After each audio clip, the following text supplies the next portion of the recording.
Al-bayinah dalam bahasa Arab menunjukkan arti bukti yang jelas, terang dan tidak meragukan. Jadi bukti ya, yang terang benderang, yang meyakinkan dan tidak meragukan. Kalau masih terdapat keraguan di dalamnya, tidak dikatakan bayinah. Oleh karena itu, hadis-hadis Nabi kita Muhammad SAW yang sebahagian besar diriwayatkan secara ahad tidak dapat menjadi bayinah.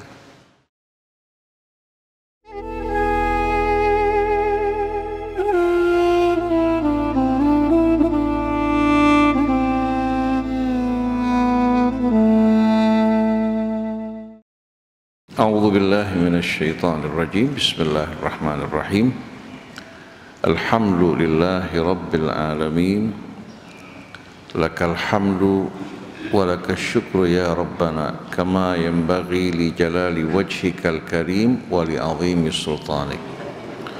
Subhanaka la nuhsi thana'an 'alaika anta kama athnaita 'ala nafsik. Falakal hamdu hatta tarda. Walakal hamdu idza radit walakal hamdu ba'da ridha.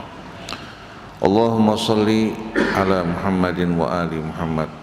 Allahumma atina min indika rahmah wa allimna min ladunka ilman nafi'a wanfa'na bima 'allamtana waj'alna hudatan muhtadin wa la taj'alna dhallina mudhillin birahmatika ya arhamar rahimin. Amma ba'du, para jamaah hadirin hadirat jamaah Masjid Al-Mahdi yang dirahmati Allah Subhanahu wa taala. Assalamullahi alaikum jami'an wa rahmatullahi wa barakatuh.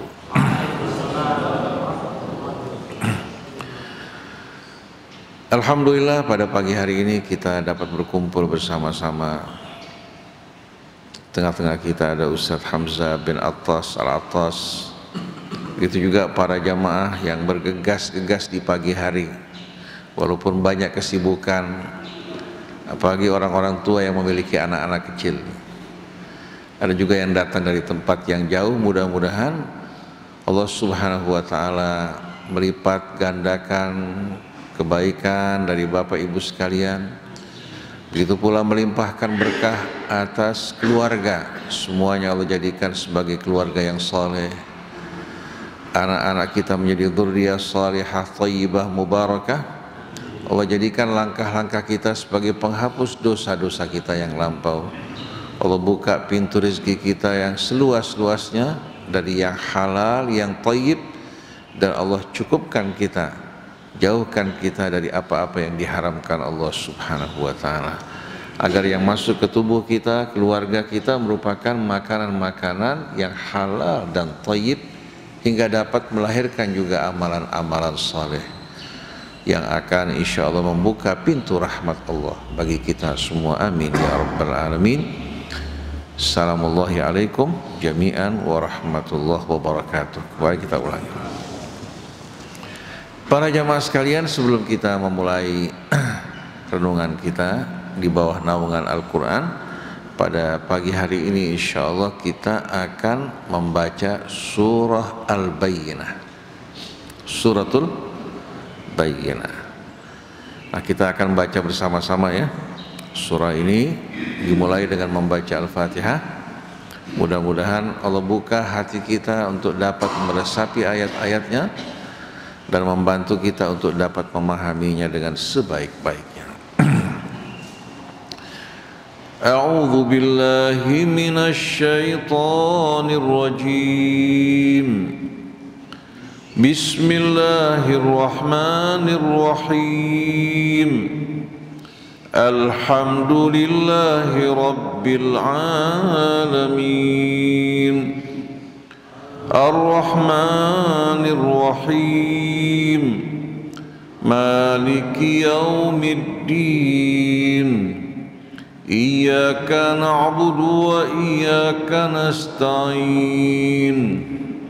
Ihdinas siratal mustaqim.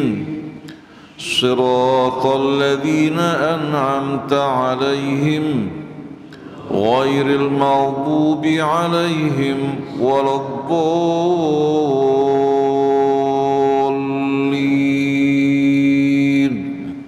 آمين. بسم الله الرحمن الرحيم. لم يكن الذين كفروا من أهل الكتاب والمشركين منفكين حتى تأتيهم البينة رسول من الله يتلو صحفا مطهرة فيها كتب قيمة وما تفرق الذين أوتوا الكتاب إلا من بعد ما جاءتهم البينة وما أمروا إلا ليعبدوا الله مخلصين له الدين حنفاء ويقيموا الصلاة ويؤتوا الزكاة وذلك دين القيمة إن الذين كفروا من أهل الكتاب والمشركين في نار جهنم خالدين فيها أولئك هم شر البرية إن الذين آمنوا وعملوا الصالحات أولئك هم خير البرية جزاؤهم عند ربهم جنات عدن تجري من تحتها الأنهار خالدين فيها أبدا رضي الله عنهم ورضوا عنه ذلك لمن خشي ربه اللهم ارزقنا خشيتك يا رب في السر والعلن صدق الله العظيم وصدق رسوله الكريم ونحن على ذلك من الشاهدين. Para jamaah hadirin hadirat yang dirahmati Allah, pagi hari ini insyaallah bersama-sama kita akan merenungkan surah Al-Bayyinah yang merupakan salah satu surah yang terdapat di dalam juz 30 atau yang dikenal dengan juz Ammah. Saya yakin Bapak Ibu semuanya menghafal surah ini. Surah ini sebetulnya merupakan satu surah yang amat penting sekali. Di samping merupakan jawaban bagi para ahli kitab Yahudi maupun Nasraninya, juga untuk kaum musyrikin dan termasuk kita semua, termasuk kita kaum muslimin yang sekarang ini berbeda dengan kaum muslimin ya, yang berada di bawah bimbingan Nabi kita Muhammad SAW. Kaum muslimin di bawah bimbingan Nabi kita benar-benar mendapatkan penerangan, pencerahan dari Al-Quran yang menerangi jiwa mereka, menyuburkan keimanan mereka, dan membuat mereka betul-betul dapat meresapi kebesaran keagungan Allah Subhanahu wa Ta'ala melalui ayat-ayat suci Al-Quran yang menggugah hati mereka untuk dapat meresapi dan menghayati kebesaran dan keagungan Allah melalui ayat-ayatnya yang di langit maupun di bumi. Jadi surah Al-Bayyinah ini walaupun pada masa Nabi ketika diturunkan merupakan jawaban, bantahan dan teguran pada para ahli kitab Yahudi Nasraninya, begitu pula untuk kaum musyrikin, ternyata surah ini sekarang berlaku untuk kita semua. Sebagian pendapat mengatakan bahwa surah ini Makkiyah. Surah ini adalah surah Makkiyah. Mungkin karena surah ini terdiri hanya dari beberapa ayat yang merupakan kebiasaan dari surah-surah Makkiyah. Tapi kalau kita lihat isi dari surah ini, apalagi berbicara mengenai para ahli kitab, kelihatannya pendapat yang lebih kuat ya, sebagaimana pendapat para jumhur ahli tafsir bahwa surah ini merupakan surah Madaniyah yang diturunkan di kota suci Madinah. Karena Rasulullah di sana mulai berinteraksi dengan orang-orang Yahudinya ketika di Mekah bersama kaum musyrikin. Surah ini setelah dimulai dengan basmalah sebagaimana surah-surah Al-Quran kecuali surah Taubah ya. Karena surah Taubah menurut pandangan para sahabat ya, adalah kelanjutan dari surah Al-Anfal, kelanjutan dari suratul Anfal. Al-Anfal hanya 75 ayat, sedangkan At-Taubah 129 ayat. Seharusnya dalam urutan, kalau memang apa? Kalau memang At-Taubah bukan kelanjutan dari Al-Anfal, seharusnya surah yang di bawah 100 ayat diletakkan di belakang. Tapi ternyata Al-Anfal yang 75 ayat diletakkan sebelum surah At-Taubah. Kemudian pada masa Nabi pun tidak ditulis basmalah pada awal At-Taubah. Maka sebagian besar para sahabat, para ulama mengatakan bahwa At-Taubah ini kelanjutan dari suratul Anfal, bukan surah yang berdiri sendiri. Adapun selain dari surah Taubah, semuanya diawali dengan basmalah. Ini penting sekali bagi kita semua agar semua aktivitas hidup kita, tujuan kita terhubung dengan Allah. Begitu kita hubungkan amal kita dengan Allah yang Rahman dan Rahim, maka amal kita bukan hanya kembali pada usaha kita, tapi di bawah naungan rahmat Allah yang Maha Pemurah lagi Maha Penyayang. Allah lindungi kita dari kesesatan, dari penyimpangan. Allah arahkan kita ke arah dan tujuan hidup yang Allah Subhanahu wa ta'ala telah tentukan bagi kita semua. Bismillahirrahmanirrahim, dengan nama Allah yang Maha Pemurah lagi Maha Penyayang. Lam yakunil ladzina kafaru min ahlil kitab wal musyrikina munfakkina hatta ta'tiyahumul bayyinah. Orang-orang yang kafir dari kalangan ahli kitab Yahudi dan Nasraninya, wal musyrikin, demikian pula orang-orang yang kafir dari kalangan musyrikin, para penyembah berhala yang tidak mengikuti petunjuk Alkitab. Mereka bersikukuh tidak akan bergeser dari keyakinan mereka, dari pendirian mereka, hatta ta'tiyahumul bayyinah, hingga datang kepada mereka al-bayyinah. Jadi lam yakunil ladzina kafaru min ahlil kitab wal musyrikina munfakin hatta ta'tiyahumul bayyinah. Sekali-kali orang-orang yang kafir dari kalangan ahli kitab maupun orang-orang musyrik, mereka tidak akan bergeser dari pendirian mereka, dari keyakinan mereka, hingga datang kepada mereka al-bayyinah. Al-bayyinah dalam bahasa Arab menunjukkan arti bukti yang jelas, terang dan tidak meragukan. Jadi bukti ya, yang terang benderang, yang meyakinkan dan tidak meragukan. Kalau masih terdapat keraguan di dalamnya, tidak dikatakan bayyinah. Oleh karena itu, hadis-hadis Nabi kita Muhammad SAW yang sebahagian besar diriwayatkan secara ahad tidak dapat menjadi bayyinah. Lalu Allah Subhanahu wa ta'ala terangkan ya, yang dimaksudkan dengan bukti yang terang, yang jelas, yang tidak meragukan, Rasulun minallah yatlu suhufan mutahhar, yaitu seorang Rasul yang diutus oleh Allah, atau seorang Rasul yang datang dari sisi Allah. Maksudnya yang diutus dan dipilih oleh Allah Subhanahu wa ta'ala.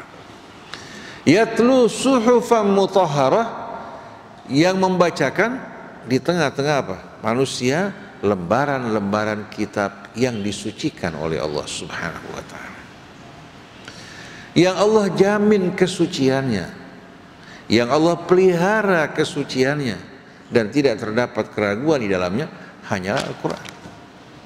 Betul tidak? Sedangkan buku-buku yang lain saat ini seperti kumpulan-kumpulan hadis dari kalangan manapun tidak terjamin kesuciannya dan tidak ada janji dari Allah untuk menjaga kesuciannya, bahkan dikumpulkannya jauh hari setelah wafatnya Nabi kita Muhammad sallallahu alaihi wasallam.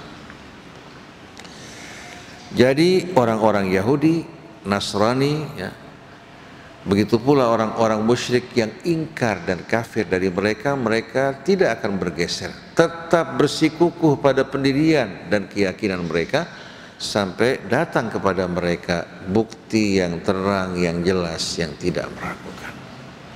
Itu seorang Rasul yang diutus oleh Allah Subhanahu wa ta'ala membacakan di tengah-tengah mereka lembaran-lembaran kitab yang disucikan. Dalam surat Abasa kita mendengar firman Allah, kalla innaha tazkirah. Artinya misi kamu wahai Rasulullah hanya memberikan peringatan, menyampaikan risalah Allah, menyampaikan kabar gembira, ya. Kemudian apa? Kemudian memperingatkan mereka yang menolak untuk menerima kebenaran yang datang dari Allah bahwa mereka akan menghadapi akibat yang amat tragis dan mengerikan. Tugas Nabi bukan memaksa, begitu juga tugas kita bukan memaksakan orang untuk menerima kebenaran. Oleh karena itu dengan tegas Allah abadikan dalam suratul Kafirun, setelah kita diperintahkan menegaskan kepada mereka-mereka yang kafir bahwa keimanan mereka berbeda dengan keimanan kita, jalan kita berbeda dengan jalan mereka, lalu penutupnya Allah Subhanahu wa ta'ala ajarkan kita untuk mengumumkan lakum dinukum waliyadin. Padahal dari pertama, qul ya ayyuhal kafir la a'budu ma ta'budun wala antum abiduna ma a'bud wala ana abidun ma abattum wala antum abiduna ma a'bud. Diulang-ulang berkali-kali, lakum dinukum waliyadin. Artinya kita tegas dalam menegaskan yang hak-hak, yang batil-batil, tapi walaupun demikian kita tidak dibenarkan sama sekali untuk apa? Untuk menindas, memaksa orang lain untuk mengikuti apa yang kita yakini. Kecuali kalau mereka melakukan tindakan teror, mengangkat senjata, kita diberikan hak untuk menghadapi mereka. Kalau tidak, tugas kita berdakwah, menyampaikan kabar gembira dan peringatan. Bayyinah ini maksudkan Allah di sini adalah seorang Rasul yang membacakan lembaran-lembaran kitab yang disucikan Allah, yang terjaga dan terpelihara. Kalla innaha tazkirah, tugasmu wahai Rasulullah hanya memberikan peringatan. Faman syaa dzakara, siapa saja ya, yang ingin mempelajari kebenaran dan kembali sadar, Allah sediakan buat dia pedoman, petunjuk yang akan membimbing dirinya. Faman syaa dzakara, siapa saja yang ingin mengambil pelajaran, dia dapat mengambil pelajaran dari mana? Fi suhufim mukarramah, melalui lembaran-lembaran Alkitab yang benar-benar dimuliakan oleh Allah Subhanahu wa ta'ala. Marfu'atim mutahharah, yang berada pada kedudukan yang amat tinggi, yang tak mungkin dibandingkan dengan kitab manapun. Mutahharah, disucikan dan dijamin kesuciannya oleh Allah Subhanahu wa ta'ala. Biaidi safarah, yang dibawa oleh tangan-tangan duta-duta Allah, dari malaikatnya Jibril, dari kalangan manusia Nabi kita Muhammad sallallahu alaihi wasallam. Biaidi safarah, safarah jamak dari safir. Safir adalah duta. Kiramin bararah, duta-duta ini betul-betul merupakan duta-duta yang amat mulia dan berbakti patuh kepada Allah. Mereka menyampaikan amanat Allah, tidak menambahkan sesuatu dan tidak pula menguranginya. Marfu'atin mutahharah biaidi safarah kiramin bararah. Tapi qutilal insanu ma akfarah, sungguh celaka manusia, betapa ingkarnya dia kepada Tuhannya yang menciptakannya, yang memuliakan dirinya, kemudian menundukkan apa yang terdapat di atas muka bumi ini untuk melayani dirinya, tapi ternyata dia ingkar, sombong di hadapan Tuhannya. Rasulun, ya Rasul, Minallahi yatlu suhufan mutahharah. Setelah itu fiha kutubun qayyimah. Dalam lembaran-lembaran kitab tersebut terdapat apa? Terdapat ya, kutubun qayyimah, kumpulan-kumpulan ayat-ayat yang benar-benar apa? Yang benar-benar lurus dan akan membimbing manusia ke jalan yang lurus. Kutub di sini jamak kitab. Dalam bahasa Arab kata kataba yaktubu ya, artinya jamaah yajma'u, mengumpulkan. Begitu juga qara'a yaqra'u, dalam bahasa Arab juga artinya apa? Mengumpulkan. Cuma bedanya dua kata ini, kalau kitab menunjukkan apa? Menunjukkan huruf-huruf yang terkumpul dan tercatat dalam bentuk tulisan. Tapi kalau qara'a, kumpulan dalam bentuk bacaan dan suara. Jadi Quran merupakan apa? Bacaan yang terdengar, sedangkan kitab bacaan yang tertulis. Jadi fiha kutubun qayyimah, di dalam lembaran-lembaran kitab tersebut terdapat apa?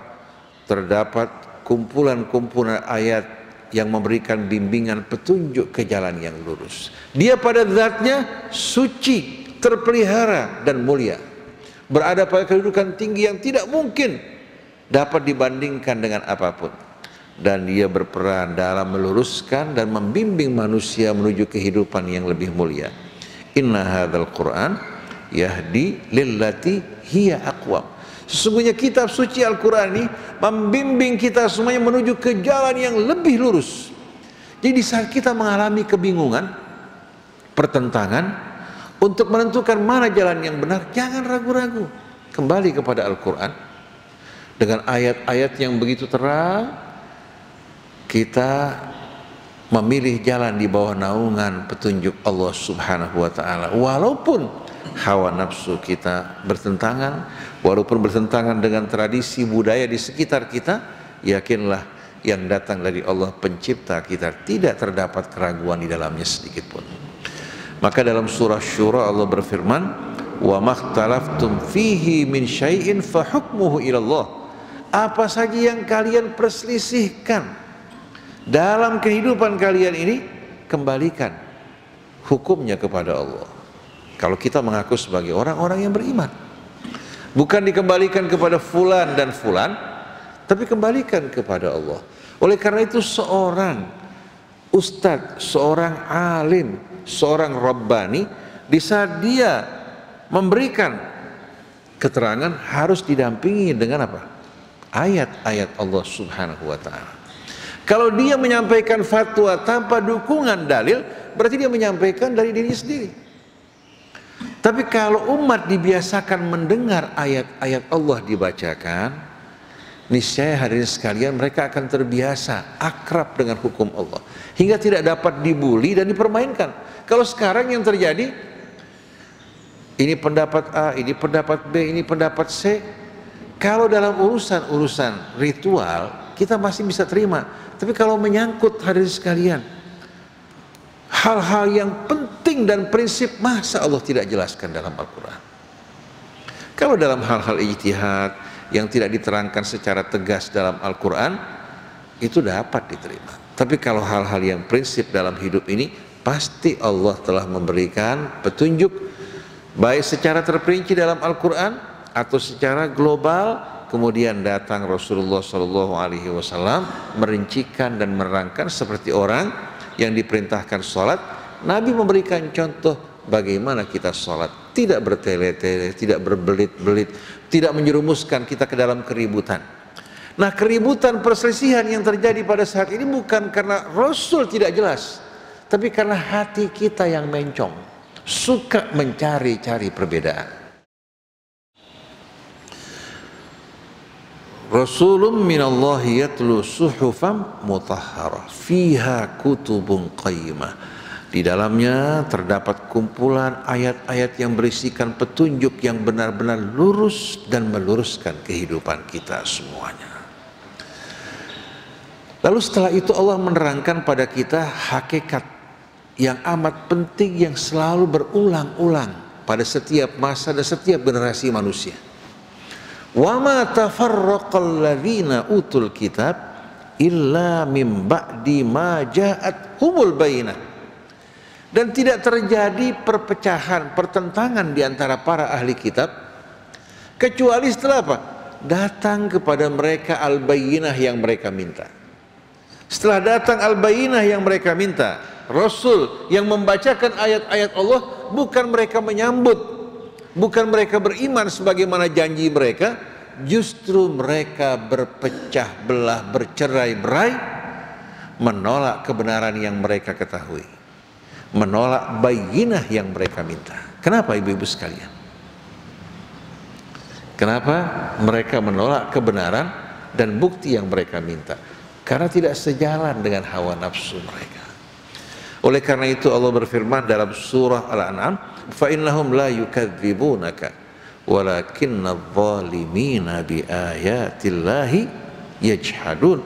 Mereka sebenarnya tidak mendustakan engkau wahai Rasulullah. Mereka tahu yang kamu sampaikan ini kebenaran. Tapi orang-orang zalim yang biasa bergelimangan kezaliman, kemaksiatan, mereka apa? Mengingkari ayat-ayat Allah karena tidak mendukung kezaliman mereka, tidak mendukung hawa nafsu mereka. Kejahatan yang sedang berlangsung pada saat ini di tengah-tengah kita, bukan mereka tidak tahu, para pelakunya tahu bahwa ini kejahatan. Baik itu kasus pembunuhan, pelecehan, fitnah, korupsi. Tanya pada para koruptor, kalian tahu nggak perbuatan kalian tidak benar? Tahu. Oleh karena itu tidak ada seorang pun dari mereka mau dikatakan koruptor. Mau nggak dikatakan koruptor? Nggak mau. Mereka berikan nama-nama yang lain untuk perbuatan korupsi yang mereka lakukan. Jadi setiap orang yang melakukan kejahatan, penyimpangan, mereka tahu yang mereka perbuat itu adalah keburukan. Maka para koruptor, mereka pada umumnya di tengah-tengah keseharian mereka, di tengah-tengah masyarakat mereka selalu ingin tampil sebagai orang baik.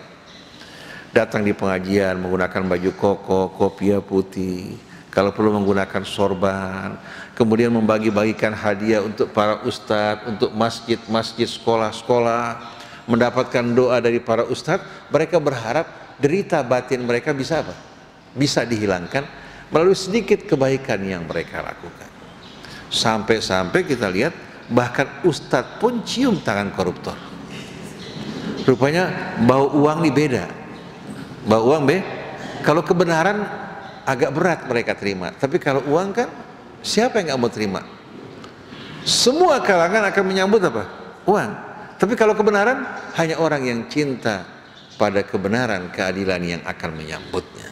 Oleh karena itu tidak heran kalau para nabi, para rasul yang menyampaikan kebenaran ditolak oleh umat mereka. Orang-orang Yahudi maupun orang Nasrani, dulu mereka yang menyampaikan kabar gembira bahwa Nabi akhir zaman sudah tiba saatnya. Tapi begitu datang, mereka yang pertama kali menolak, bukan karena meragukan Nabi kita, tapi nggak cocok apa yang dibawa Nabi dengan apa yang biasa mereka lakukan. Mereka ingin agama Allah toleransi terhadap penyimpangan mereka. Mereka kan ahli kitab. Sebagaimana orang Islam ingin Allah toleransi terhadap perbuatan dan penyimpangan mereka. Mereka bangun bangunan, bangun jembatan, dikurangi ini, kurangi itu. Nah, untuk membuat Allah toleransi, panggil ustadz, panggil ulama, panggil para habaib untuk mendoakan pada saat jembatan tersebut dibuka. Ternyata jembatannya ambruk. Berapa lama kemudian? Mereka mengatakan, ya Allah, kenapa jembatan yang dibangun semua orang-orang kafir tidak kamu rubuhkan? Kenapa jembatan kami kamu rubuhkan ya Allah? Padahal yang membuat rubuh bukan Allah. Pengkhianatannya mereka beranggapan bahwa alam bisa diajak kerjasama untuk berbohong. Jadi pada saat orang-orang yang zalim, orang-orang yang zalim menyaksikan agama yang disampaikan oleh mereka-mereka yang menyampaikan agama tidak sejalan dengan hawa nafsu mereka, mereka tolak. Jadi wa ma tafarraqal ladzina utul kitab illa min ba'di ma ja'athumul bayyinah. Dan tidak terjadi perselisihan, pertentangan di antara para ahli kitab kecuali setelah datang kepada mereka al-bayyinah. yaitu Rasul yang membacakan ayat-ayat Allah Subhanahu wa ta'ala di tengah mereka. Dalam surat Al-Imran Allah berfirman, inna dina indallahil Islam. Satu-satunya agama, pedoman hidup yang diterima oleh Allah adalah agama yang isinya, prakteknya adalah sikap berserah diri kepada Allah Subhanahu wa ta'ala secara tulus. Jadi Islam itu artinya berserah diri dengan tulus dan total kepada Allah Subhanahu wa ta'ala. Dan nama Islam ini bukan hanya nama yang Allah berikan untuk umat Nabi kita, tapi juga untuk umat-umat sebelumnya. Semuanya diperintahkan untuk berserah diri kepada Allah. Wa ma tafarraqal ladzina utul kitaba illa min ba'di ma ja'ahumul ilmu. Dan tidak terjadi perpecahan di antara para ahli kitab kecuali setelah datangnya ilmu kepada mereka. Maksudnya bayyinah. Kenapa? Baghyan bainahum, karena kecondongan mereka terhadap kezaliman. Karena mereka mengikuti hawa nafsu mereka, mereka menolak untuk menerima kebenaran. Nah, sebagaimana yang terjadi dulu, terjadi sekarang. Mereka menolak kebenaran bukan karena tidak jelas, tapi mereka mau terima yang cocok dengan hawa nafsu mereka, dengan kelompok mereka dan golongan mereka, hingga akhirnya mereka terbagi pada kelompok-kelompok, golongan-golongan, sekte-sekte, supaya bisa mencari jalan keluar dari apa? Dari ketentuan-ketentuan agama yang tegas. Mereka ingin pendapat yang lain yang bisa meringankan. Datang ulama-ulama yang sejalan dengan hawa nafsu mereka. Siapa yang bilang nggak boleh? Siapa yang bilang dilarang? Bukan begitu maksud Al-Quran. Mereka tempatkan ayat-ayat Allah bukan pada tempatnya. Jadi ada juga pelayan-pelayan yang melayani mereka. Lalu setelah itu, wa ma umiru illa liya'budullaha mukhlishina lahuddina hunafa. Sesungguhnya mereka tidak diperintahkan oleh Allah kecuali untuk mengabdikan hidup mereka kepada Allah. Untuk mengabdikan hidup mereka kepada Allah Subhanahu wa ta'ala, mukhlishina lahuddin, dengan memurnikan, mengikhlaskan pengabdian mereka seutuhnya kepada Allah. Mukhlishina lahuddin, di mana pengabdian mereka betul-betul dalam keadaan murni semata-mata untuk Allah. Kalau terdapat sedikit syirik saja, Allah tidak akan terima. Qul innama ana basyarum mithlukum yuha ilayya annama ilahukum ilahun wahid faman kana yarju liqa'a rabbih falyamal amalan salihan wala yusyrik bi ibadati rabbih ahada. Katakan bahwa aku ini basyar, seperti kalian yang terdiri dari darah dan daging. Karena kata basyar itu menunjukkan apa? Asal usul manusia dari sisi fisiknya yang terdiri dari darah dan daging, demikian pula kulit. Aku sama dengan kalian, tidak berbeda. Cuma perbedaannya, aku menerima wahyu, bimbingan petunjuk dari Allah. Ketahuilah bahwa Tuhan kalian hanya Tuhan satu yang Maha Esa. Siapa saja di antara kalian yang ingin menjumpai Allah, mendapatkan rahmat dan sambutannya, hendaklah dia mengerjakan amal-amal soleh. Dan jangan sekali-kali amal soleh yang dilakukan dengan apa? Dengan mempersekutukan Allah Subhanahu wa ta'ala dengan lainnya. Jadi hendaknya amal soleh yang dilakukan murni karena Allah, dia tidak mempersekutukan selain Allah bersama Allah dalam hal tersebut. Ini merupakan amal yang diterima oleh Allah. Jadi mereka tidak diperintahkan kecuali mereka mengabdikan hidup mereka seutuhnya dengan penuh ketulusan kepada Allah Subhanahu wa ta'ala. Wa dzalika dinul qayyimah. Ini baru yang dinamakan din, cara hidup ya, yang mengikuti petunjuk Allah Subhanahu wa ta'ala yang lurus. Kalau kita semuanya, apapun latar belakang kita, kelompok maupun golongan kita, kita semua bersama-sama menyatu dalam mengabdi pada Allah Subhanahu wa ta'ala, kira-kira akan ada perbedaan enggak? Pertentangan? Tidak mungkin. Hati kita semua tertuju pada Allah. Kalau kita menyaksikan orang yang sholat di sekeliling Masjidil Haram, Kita saksikan dari mata angin yang berbeda-beda, dari arah yang berbeda-beda, mereka menuju ke arah yang sama, mengelilingi Baitullahil Haram. Kalau kita kan tidak menyadari hal tersebut karena kita berada pada apa? Pada area yang luas dan jauh dari Al-Ka'bah Al-Musyarrafah.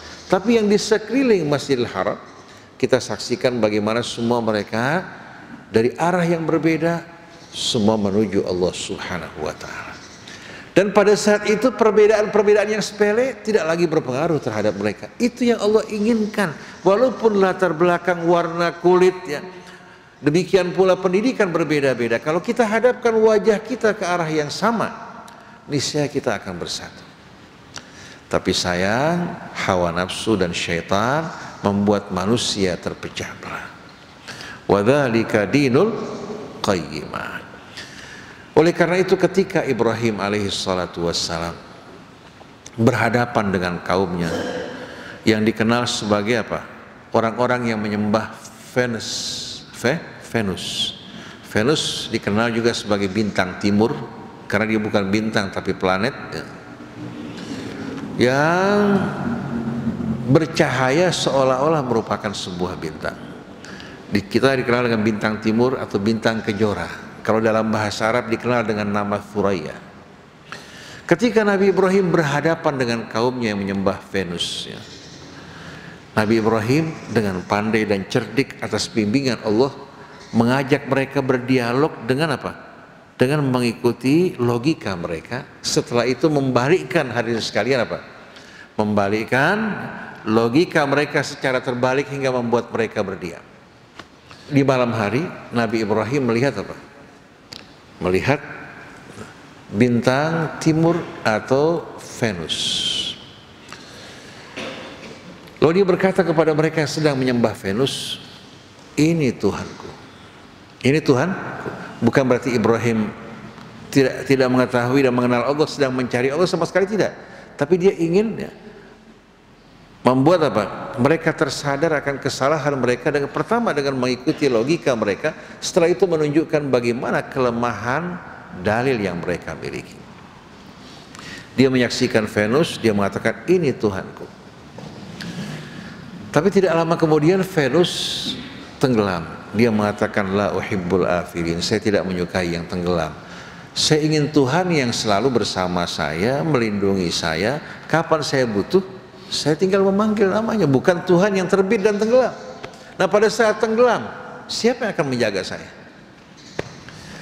Falamma janna alaihi al-lailu ra'a kaukaban qala hadza rabbi falamma afala qala la uhibbul afilin. Falamma ra'al qamara bazighan qala hadza rabbi. Ketika dia menyaksikan bulan terbit dan bentuknya lebih besar, ya, lebih jelas pada saat purnama dibandingkan dengan Venus, dia mengatakan ini Tuhanku. Hadza rabbi. Falamma afala qala la illam yahdini rabbi la akunanna minal qaumid dhalin. Tapi begitu dia tenggelam, dia mengatakan kalau Tuhanku tidak menunjukkan aku, niscaya aku akan tergolong dari orang-orang yang tersesat. Masa aku menyembah Tuhan palsu yang terbit dan tenggelam? Falamma ra'a asy-syamsa bazighatan qala hadza rabbi. Ketika di pagi hari menyaksikan matahari terbit menerangi permukaan bumi dengan terang benderang, dia mengatakan ini Tuhanku, hadza akbar, dia lebih besar lagi. Falamma afalat qala ya qaumi inni bari'u mimma tusyrikun. Tapi begitu matahari juga terbenam, dia mengatakan aku bercuci tangan dari segala apa yang kalian persekutukan. Dengan sendiri mereka bertanya, kalau gitu siapa Tuhanmu wahai Ibrahim? Ibrahim menjawab dengan jawaban yang amat indah. Inni wajjahtu wajhiya lilladzi fatara as-samawati wal ard hanifan muslima wa ma ana minal musyrikin. Kalau kalian ingin tahu siapa Tuhanku, maka ketahuilah aku hadapkan wajahku bukan kepada matahari, bukan kepada bulan, bukan kepada Venus, bukan kepada bumi ini atau yang terdapat di langit maupun di bumi, tapi aku hadapkan wajahku kepada pencipta yang menciptakan langit, bumi dan seluruh isinya, hanifan dengan lurus, dan sekali-kali aku bukan tergolong dari orang yang mempersekutukan Allah.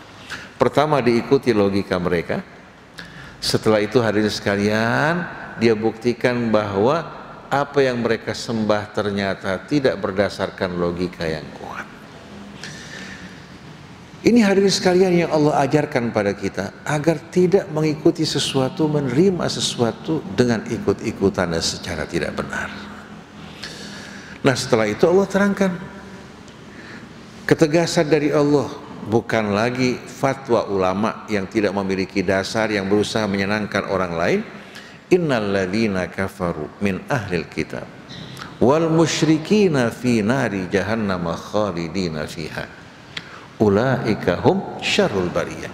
Sesungguhnya orang-orang yang ingkar dan kafir dari ahli kitab, Yahudi maupun Nasrani, sekarang termasuk kita umat Islam.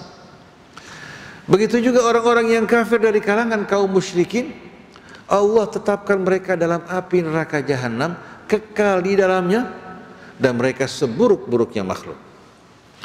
Jadi siapa saja yang ingkar terhadap kebenaran yang datang dari Allah Subhanahu wa ta'ala, Allah tidak pandang bulu apapun latar belakang mereka, Allah akan tempatkan mereka dalam api neraka jahanam, kekal di dalamnya untuk selama-lamanya. Tapi sebaliknya, innalladzina amanu wa amilus shalihat, sedangkan orang-orang yang beriman dan mengerjakan amal soleh, beriman sesuai dengan petunjuk Allah, apapun latar belakang mereka, suku mereka, warna kulit mereka, status mereka, ulaika hum khairul bariyah, merekalah sebaik-baiknya makhluk yang Allah Subhanahu wa ta'ala ciptakan, yang mengenal Tuhannya dan bersyukur padanya. Jadi yang mulia di sisi Allah yang beriman, yang mengerjakan amal soleh, bukan yang memiliki status dan nasab mulia, bukan dari kalangan-kalangan yang berdarah biru atau memiliki kedudukan maupun harta, tapi yang beriman beramal soleh, mereka lah orang-orang yang mulia di sisi Allah Subhanahu wa ta'ala. Jazaohum inda rabbihim jannatu adnin tajri min tahtihal anharu khalidina fiha abada. Balasan yang Allah sediakan bagi mereka taman-taman surgawi dengan sungai yang mengalir di dalamnya. Bukan hanya satu jenis sungai, ada sungai yang mengalirkan air yang jernih, yang tidak mengeluarkan aroma yang tidak menyenangkan, sungai yang mengalirkan susu, madu, khamar yang tidak memabukkan, yang mengeluarkan aroma yang amat semerbak. Itu merupakan sungai-sungai yang akan mengalir mengelilingi rumah mereka di taman-taman surga, kekal di dalamnya untuk selama-lamanya. Allah ridha kepada mereka dan mereka juga ridha kepada Allah Subhanahu wa ta'ala. Khalidina fiha abada radhiyallahu anhum wa radu anhu. Dzalika liman khasyiya rabbah, itulah suguhan hadiah yang Allah berikan untuk mereka-mereka yang takut dan hormat kepada Tuhannya. Surah ini surah pendek, tapi menerangkan pada kita hakikat yang penting. Allah tidak melihat manusia dari latar belakang kedudukannya, sukunya, bangsanya, warna kulitnya, status sosialnya, tapi Allah melihat dari iman dan amal soleh. Oleh karena itu Allah angkat dan muliakan Bilal, Salman Al-Farisi. Allah jatuhkan orang-orang seperti Abu Jahal, Abu Lahab, Al-Walid ibnul Mughirah. Bahkan Allah catat nama Abu Lahab dalam satu surah untuk menerangkan, walaupun dia paman Nabi yang memiliki hubungan dengan Nabi, tapi di mata Allah Subhanahu wa ta'ala merupakan makhluk yang rendah dan jatuh, hingga semua usahanya dan apa yang berasal dari dirinya semua merupakan kesia-siaan dan kebinasaan. Tabbat yada abi lahabin wa tab. Demikianlah para jamaah hadirin hadirat sekalian yang dirahmati Allah. Saya sengaja bacakan surat Al-Bayyinah ini pertama-tama untuk menerangkan pada kita yang menjadi bukti, argumen, ya, dan dalil yang tak terbantahkan adalah Rasul dengan Al-Quran, bukan Rasul terpisah dari Al-Quran. Rasul dengan Al-Quran, Rasul yang membacakan, ya, lembaran-lembaran kitab yang datang dari sisi Allah Subhanahu wa ta'ala. Oleh karena itu kita menerima riwayat-riwayat dari Nabi kita, apa-apa yang sejalan dengan Al-Quran. Kalau tidak sejalan dengan Al-Quran, kita dengan tegas mengatakan bahwa ini bukan hal-hal yang berhubungan dengan Nabi kita. Karena Nabi dengan Al-Quran merupakan satu kesatuan, menjadi tugas para alim ulama juga untuk melakukan hal yang sama. Seharusnya para ulama bukan menjauhkan umat dari Al-Quran, tapi mereka seharusnya apa? Seharusnya mereka melanjutkan apa yang dilakukan Nabi kita Muhammad SAW. Kalau Nabi tidak punya wewenang untuk mengada-adakan sesuatu dari dirinya, kira-kira apakah ulama memiliki wewenang untuk melakukan hal tersebut? Hampir di kebanyakan pembicaraan di seputar para kiai, para alim ulama, bahkan ulama-ulama yang berasal dari negara Arab, hampir kebanyakannya jarang menghubungkan apa yang mereka sampaikan dengan Quran. Yang sering kita dengar, mereka membacakan hadis atau dihubungkan Syekh Fulan berkata, Syekh Fulan berkata, Syekh Fulan berkata, seolah-olah apa yang diucapkan merupakan syariat dari Allah Subhanahu wa Ta'ala. Padahal seharusnya Syekh Fulan ya menyampaikan fatwanya dengan dasar ayat Al-Quran ya, yang terdapat dalam surah ini. Dia terangkan ayat-ayat tersebut. Ini akan mencerdaskan umat, akan membuat umat semua terikat dengan apa? Dengan ikatan yang sama, kitab yang tidak meragukan, yang tidak dipertentangkan, yang terjaga, terjamin kesuciannya. Tapi sekarang kalau kita bacakan ayat-ayat Allah, dibilang apa? Kamu tidak punya hak, wewenang untuk menafsirkan Al-Quran.